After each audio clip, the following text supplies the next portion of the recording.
पत्नी बोली, सुनो, मैं मायके जा रही हूँ, वहां मुझे 1 हफ्ता भी लग सकता है, फिर भी कोशिश करूंगी 3 दिन में लौट आऊं।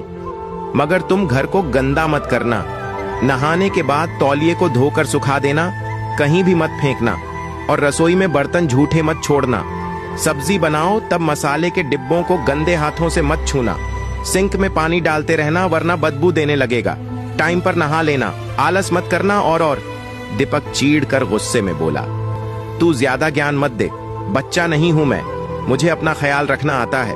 पति के कड़वे शब्द सुनकर भी वह चुप रही, क्योंकि मां ने कहा था कि बिछड़ते वक्त कभी भी झगड़ा नहीं करना चाहिए। इसीलिए वह प्यार से बोली, मैं जानती हूं मेरे बिना आप कुछ भी नहीं कर पाओगे, न टाइम पर खा पाओगे, न टाइम पर नहाओगे, सब कुछ कहकर करवाना पड़ता है, इसलिए अपना ख्याल रखना, उज्जवल फिजूल मत खा लेना। दीपक और भी ज्यादा चिढ़ गया था, बोला, तुमसे शादी हुए 10 साल ही हुए हैं, उससे पहले भी मैं जिंदा था, तुम नहीं थी तब भी मैं नहाता था, खाता पीता भी था।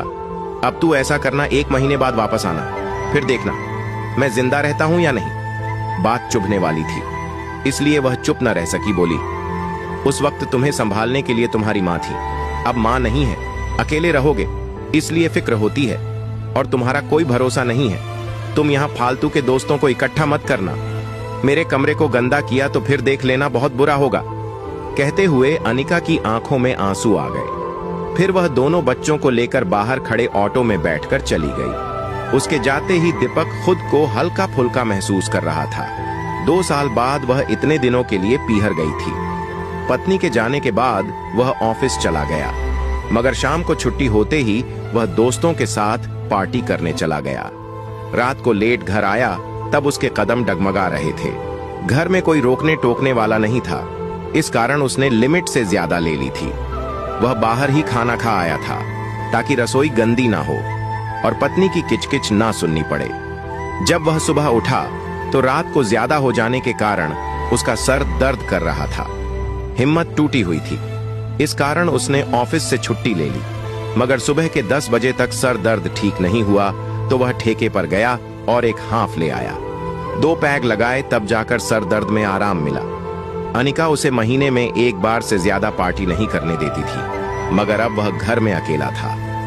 सर दर्द के बहाने 2 पैग लेने के बाद वह दिन में ही शुरू हो गया। भूख लगी तब बाहर से अंडे ले आया, रसोई में जाकर अंडों को उबाला। उस रसोई के जहां अंडे मांस ले जाना सख्त मना था। अगर अनिका घर में होती तो उसकी क्या मजाल थी जो अंडे घर में भी ले आता। अब पैक की चुस्की के साथ उबले हुए अंडे की ठूम उसके पास थी। आनंद लेते हुए उसने हाफ खत्म किया और सो गया। शाम को उठा तब फिर से सर दर्द कर रहा था। वह जैसे तैसे नहाया, इतने में 3 दोस्त उसके घर आ गए। फिर घर में ही पार्टी का प्रोग्राम बना, मीट बना, दारू का दौर चला।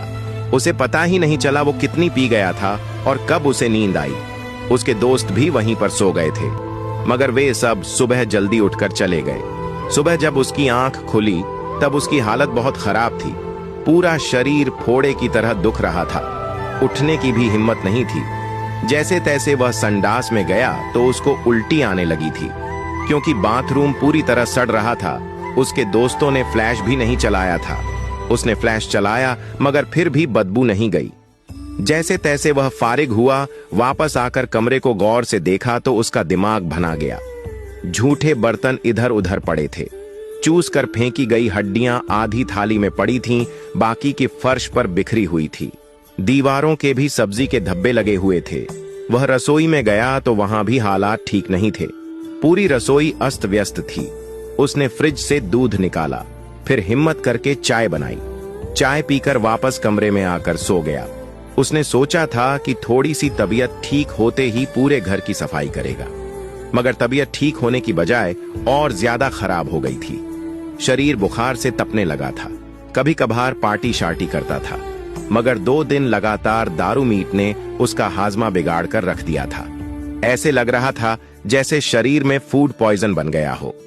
धीरे धीरे उसकी हालत बिगड़ती जा रही थी। साथ में उसे यह भी टेंशन सता रही थी कि पूरा घर गंदा हुआ पड़ा है। अगर अचानक अनिका आ गई तो क्या होगा। जब दोपहर तक हालत में सुधार नहीं हुआ तो उसने हॉस्पिटल जाने की सोची। मगर खड़े होते ही उसे चक्कर आने लगे। ऐसे लगा अभी गिर जाएगा। वह वापस बेड पर पसर गया। आखिर में हार कर उसने पत्नी को फोन मिलाया। अनिका के फोन उठाते ही बोला, घर आ जाओ प्लीज। अनिका बोली, पागल हो क्या? परसों ही तो भाभी को डिलीवरी हुई है। यहां काम करने वाला कोई नहीं है। 1-2 दिन रुको, यहां दीदी को आ जाने दो, फिर आ जाऊंगी। दीपक की आंखों में आंसू आ गए। रूंधे गले से बोला, तब तक शायद मैं न रहूं। अचानक अनिका की घबराई हुई आवाज आई, ऐसे क्यों बोल रहे हो? क्या हुआ तुम्हें? शुभ शुभ बोलो। वह फोन पर ही फूट फूट कर रोने लगा। बोला, प्लीज घर आ जाओ, मेरी हालत बहुत खराब है। पूरा शरीर फोड़े की तरह दुख रहा है। बुखार से बुरा हाल है, खड़ा भी नहीं हुआ जा रहा।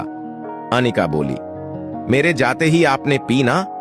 वह सुबकते हुए बोला, हां, 2 दिन से पी रहा था। तू तो जानती है ना, तेरे बिना मैं खुद पर कंट्रोल नहीं रख पाता। तेरा रोकना टोकना सब जायज है। तुम्हारे बिना मैं कुछ भी नहीं हूं। तुम्हारे जाते ही पूरा घर नरक बन गया है। हर तरफ बदबू आ रही है। तेरी मंदिर जैसी रसोई को मैंने अपवित्र कर दिया है। वहां पर अंडा मीट बनाया। तू सच कहती थी कि घर में मांस मदिरा बनाने से देवता नाराज हो जाते हैं। सचमुच मुझ पर देवता नाराज हो गए हैं। अब तो यमराज मेरे प्राण लेने के लिए निकल पड़े होंगे। पत्नी बोली, ऐसा मत बोलो, मैं हूं ना, तुम्हें कुछ नहीं होगा, मैं आ रही हूं। दीपक बोला, एक बात कहूं? वह बोली, क्या? वह धीरे से बोला, तू रौनक है इस घर की। तेरे रहने से ये घर महकता है। तेरी पायल की छम छम से देव जाग जाते हैं, फिर रात दिन इस घर की रखवाली करते हैं। तू नहीं तो कुछ भी नहीं है। तेरे बिना मैं शून्य हूं। तू साथ रहती है तो मैं शून्य से 10 बन जाता हूं। तू इस घर की मां दुर्गा है। जब तक तू रहती है तभी ये घर घर रहता है। फिर दीपक को पत्नी के की आवाज सुनाई दी। वह आगे बोला, मुझे माफ कर दे, मैंने तेरा कहना नहीं माना। अनिका रूंधे हुए गले से बोली, बेड के सिरहाने वाले दराज में पेन किलर टेबलेट रखी है, वह ले लो, मैं अभी आ रही हूं। मेरे जाने के बाद तुमने ये सब किया, इसका मुझे कोई ऐतराज नहीं है। तुम्हें मेरी वैल्यू पता चल गई, मेरे लिए यही काफी है। मेरे आते ही घर वैसा ही बन जाएगा जैसा था। तुम चिंता मत करो, मैं आ रही हूं। फोन कटने के बाद दीपक ने टेबलेट ढूंढी, फिर उसे पानी के साथ गटक गया। वह आ रही है, अब सब ठीक हो जाएगा। ये सोचते हुए उसे गोली के नशे में नींद आ गई। 3 घंटे बाद वह उठा। बुखार उतर चुका था। उसने कमरे का जायजा लिया तो कमरा साफ सुथरा था। सारी चीजें अपनी जगह पर व्यवस्थित थीं। झाड़ू निकालकर पोंछा लगाया जा चुका था। वह खड़े होकर बाथरूम गया। अब बाथरूम में बदबू नहीं आ रही थी। फिर वह रसोई में पहुंचा, जहां पसीने से लथपथ अनिका सफाई करने में जुटी थी। अनिका को देखते ही उसकी आंखें भर आईं। पत्नी ने पोंछा लगाते हुए कहा, अब तबीयत कैसी है? वह भरे गले से बोला, तू आ गई है, इसलिए तुझे देखकर बुखार भाग गई। मैं ठीक हो गया हूं। तू तो मेरे लिए दवाई है। तू पास रहती है तो मैं बिल्कुल ठीक रहता हूं। प्लीज फिर कभी मुझे अकेला छोड़कर मत जाना। तुम्हारे बिना मुझे जीना नहीं आता। इतना सुनते ही अनिका दौड़कर उसके सीने से चिपक गई। बोली, आज मैं बहुत खुश हूं। आज तुम्हें मेरी अहमियत पता चल गई। एक औरत के लिए इससे बड़ी कोई खुशी नहीं होती। कहानी का मोरल, औरत है तो घर है। बिना औरत के हर मकान एक खंडहर है।